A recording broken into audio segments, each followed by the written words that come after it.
Hello guys, ഇന്നിവിടെ കർണാടകയിൽ യുഗാദിയാണ് കേട്ടോ, അതായത് ന്യൂ ഇയർ. ഇന്നത്തെ വീഡിയോ ഞങ്ങളുടെ ഒരു കുഞ്ഞു മോർണിംഗ് ആണ്. ബ്രേക്ക്ഫാസ്റ്റിനായിട്ട് ചേമ്പടയാണ് ഉണ്ടാക്കുന്നത്. ഇന്ന് വരുമ്പോൾ കൊണ്ടുവന്നതായിരുന്നു കേട്ടോ ഈ ചേമ്പ്. അത് വെച്ച് ഒരു അട ഉണ്ടാക്കാന്ന് വിചാരിച്ചിട്ട് കുറേ നാളായി. ഇന്നാണ് കേട്ടോ അതിന് സമയം കിട്ടിയത്. അതിനായിട്ട് ഈ ചേമ്പെല്ലാം നന്നായി കഴുകി വൃത്തിയാക്കണേ. ശേഷം നമുക്കത് നന്നായി വേവിച്ചെടുക്കണം കേട്ടോ. ഞാനിവിടെ തൊലിയൊന്നും കളയാതെയാണ് വേവിക്കുന്നത്. ഇങ്ങനെ തൊലി കളയാതെ വേവിച്ചെടുക്കുന്നതാണ് കേട്ടോ നല്ലത്. അപ്പം നമുക്ക് കൈയൊന്നും ചൊറിയില്ല കേട്ടോ. തൊലി കളയാനും എളുപ്പമാണ്. അടുത്തുള്ള അമ്പലത്തിലൊന്ന് പോയി വരാമെന്ന് വിചാരിച്ചിട്ടുണ്ടായിരുന്നേ. അപ്പോൾ വേഗം ഈ ചേമ്പെല്ലാം വേവിച്ച് വെച്ചിട്ട് പോവാമെന്ന് വിചാരിച്ചിട്ടാണ് കേട്ടോ. കുക്കറിലേക്ക് ആവശ്യത്തിനനുസരിച്ചിട്ടുള്ള ഉപ്പും വെള്ളവും ചേർത്ത് അടച്ച് വെച്ച് വേവിച്ചെടുക്കാം കേട്ടോ. അങ്ങനെ എല്ലാം സെറ്റാക്കി അടുപ്പത്ത് വെച്ചിട്ടുണ്ടേ. അപ്പോഴേക്കും ആൻറ്റി ഇതേ മുറ്റത്ത് കോലിടാൻ തുടങ്ങിയിട്ടുണ്ടായിരുന്നേ. കുറച്ച് നേരം അതെല്ലാം നോക്കി നിന്നു കേട്ടോ.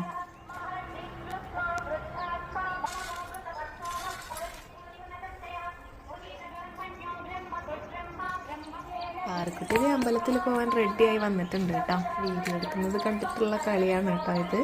ആൻറ്റി ഇത് പൂജയ്ക്കായിട്ടുള്ള പൂക്കൾ പറിക്കുകയാണ്. വീടിന് തൊട്ടടുത്താണ് കേട്ടോ അമ്പലം. അതുകൊണ്ട് തന്നെ നടന്നു പോകാനുള്ള ദൂരേ ഉള്ളൂ.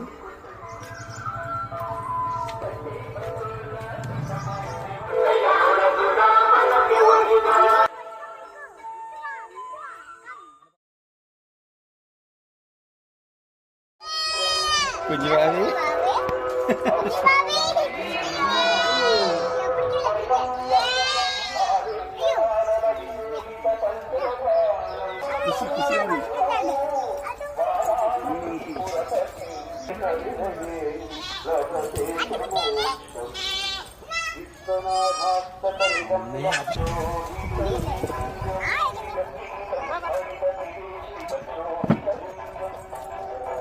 അമ്പലത്തിലെല്ലാം പോയി വന്ന് ഞാനത് ചേമ്പട ഉണ്ടാക്കാനുള്ള പരിപാടിയിലാണ് കേട്ടോ. ഉള്ളിയും തേങ്ങയും കറിവേപ്പിലയും ഇഞ്ചിയും മുളകെല്ലാം ചേർത്ത് തേങ്ങ ഒന്ന് ചതച്ചെടുക്കണേ.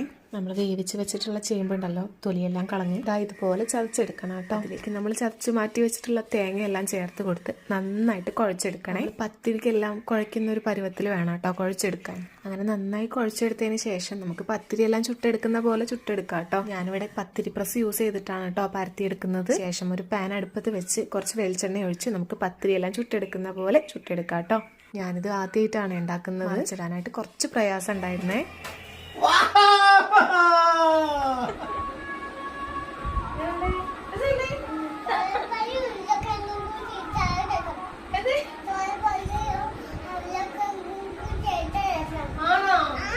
ഇതിവിടെ യുഗാദി സ്പെഷ്യലായിട്ട് ആൻറ്റി തന്ന ഗിഫ്റ്റാണ് കേട്ടോ.